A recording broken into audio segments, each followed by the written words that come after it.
Today on the South Texas Skillet, I'm going to show you how to make the easiest, most delicious Italian soup you've ever had. This creamy Ditalini Italian soup is made in 30 minutes or less, and it is absolutely delicious. All right, let's get started.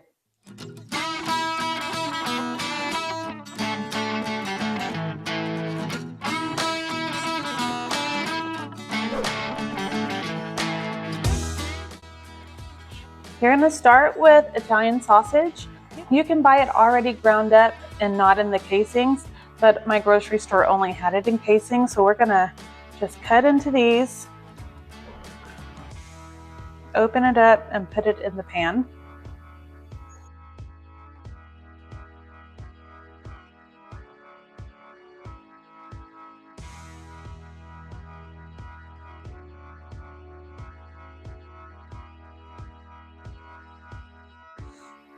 All right, you're gonna crumble the sausage up. You're gonna cook it until it's cooked through.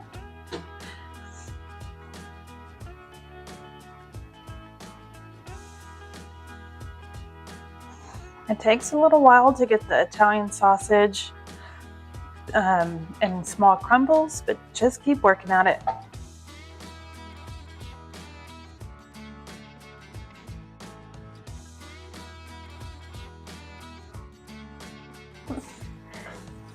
You want to make sure your Italian sausage is cooked all the way through because you're going to pull it out.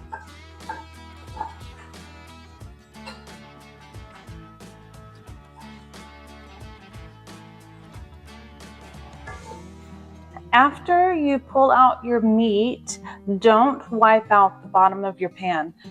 You need that little bit of grease in there to cook your onions and your garlic. And there's really not a lot of grease left. If there was a lot left, then you can take some of it out.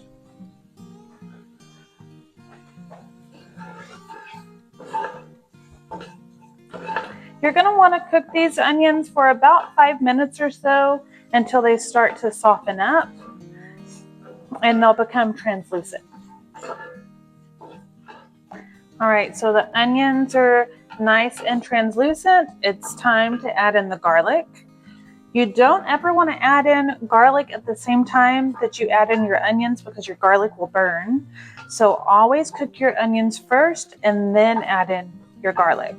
These only have to cook for about 30 seconds to a minute, no more than that before you put in your other ingredients.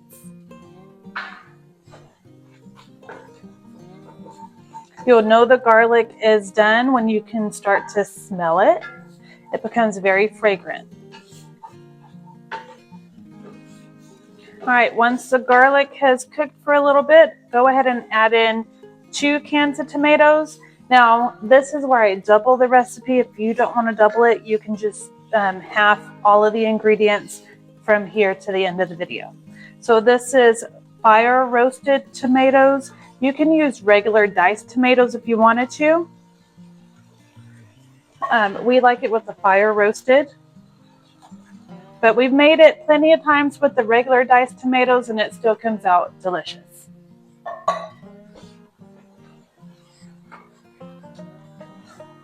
Okay, I like to simmer this just a little bit with the liquid from the tomatoes to get all of that nice fond off the bottom of the pan. The fond is that brown stuff that builds on the bottom of the pan when you're cooking your meat. And once you put in your liquid, you want to try to get that to come up. It's just going to add more flavor to your meal and it's going to be so good. All right, to that I'm going to add in 2 cartons of chicken broth. These cartons have about 4 cups each, so it's going to be 8 cups for us. But again, if you're not doubling the recipe, just do 1 carton.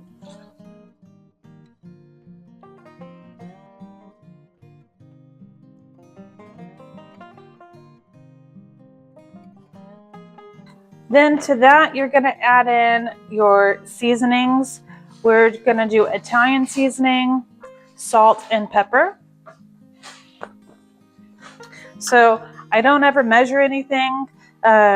Just measure with your heart. If you're afraid you're going to put too much seasoning in your dish, just start with a little bit, let it simmer, and then taste it and see if you're going to need more. That was probably about a teaspoon.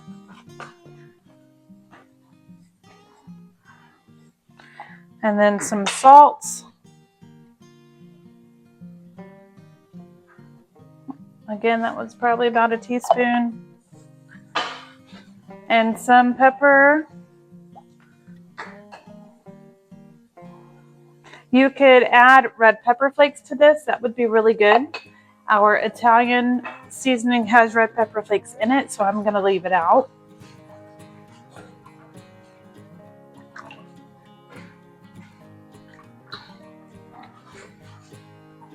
All right, you want to give this a mix, let it come up to a boil, and then reduce it to a simmer. And we're going to let that cook while the flavors kind of meld together.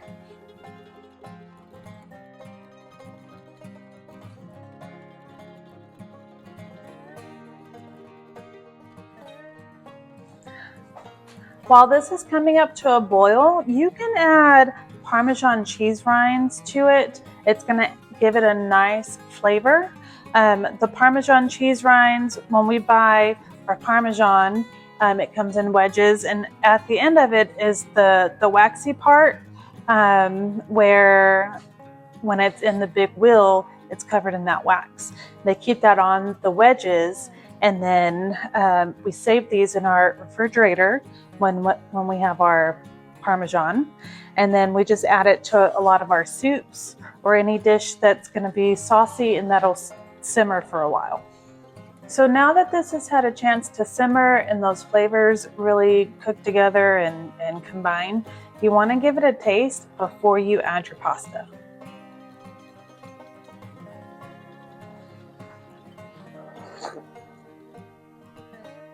That's good. It's hot.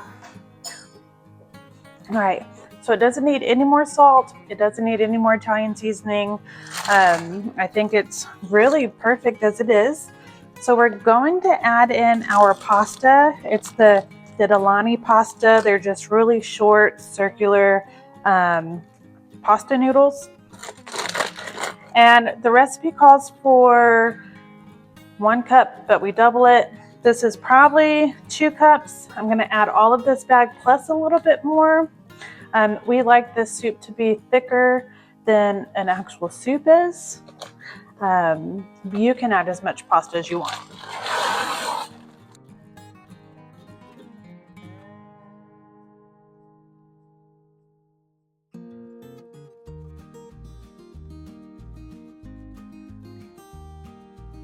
Give it a stir and cook it for about 10 minutes so that way the pasta is nice and tender.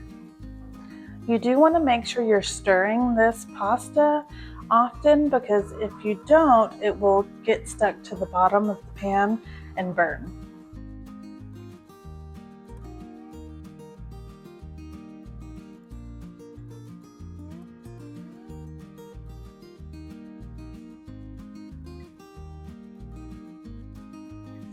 All right, our pasta is done, just about done. I'm going to take out our cheese rind. Make sure you take that out before you serve it to anybody. Nobody wants a big clump of waxy cheese. All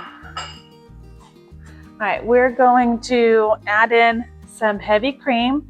This is 2 cups of heavy cream.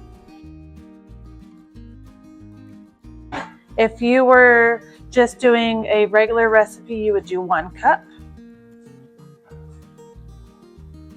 I did turn the heat down to low.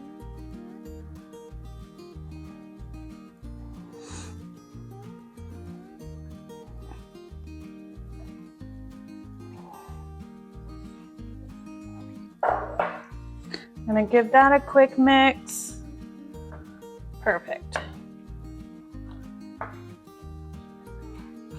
All right, then you're going to add in 2 cups of freshly grated Parmesan. About 1 cup. 2 cups. Okay, give this a mix, let that cheese melt.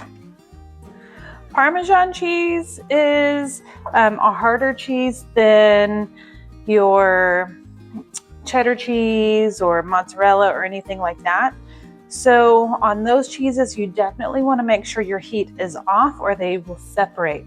This, because it's Parmesan cheese and there's no other cheeses going into it, it does not have as much of a tendency to separate into like the oils and stuff that the cheddar cheese does. All right, once your cheese is melted, you're gonna add back in your Italian sausage.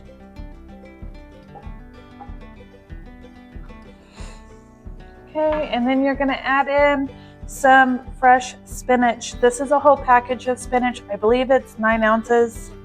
We're just gonna add the whole thing. It will cook down.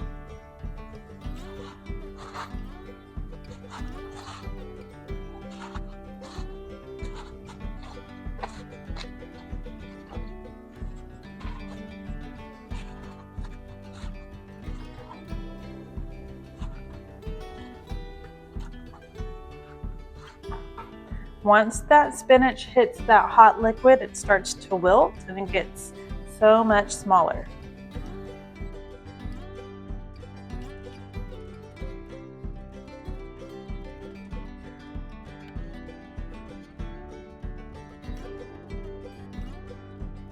And because I have some fresh basil, we're going to add some to this.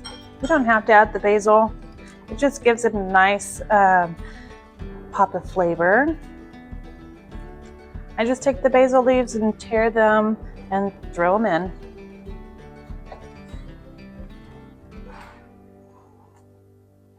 You can add the basil to the top when you're serving it if you want to, or you can do it right at the end of the cooking time.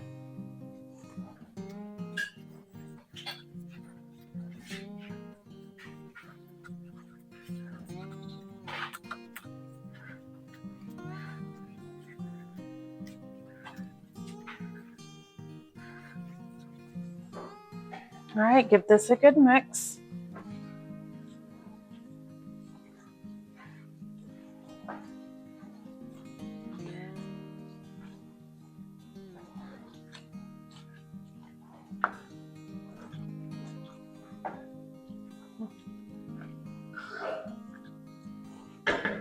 All right, and it's ready to serve.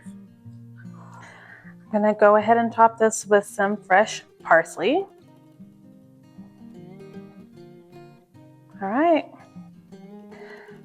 take a bite, try to get a little bit of everything on the spoon, and it is pretty hot.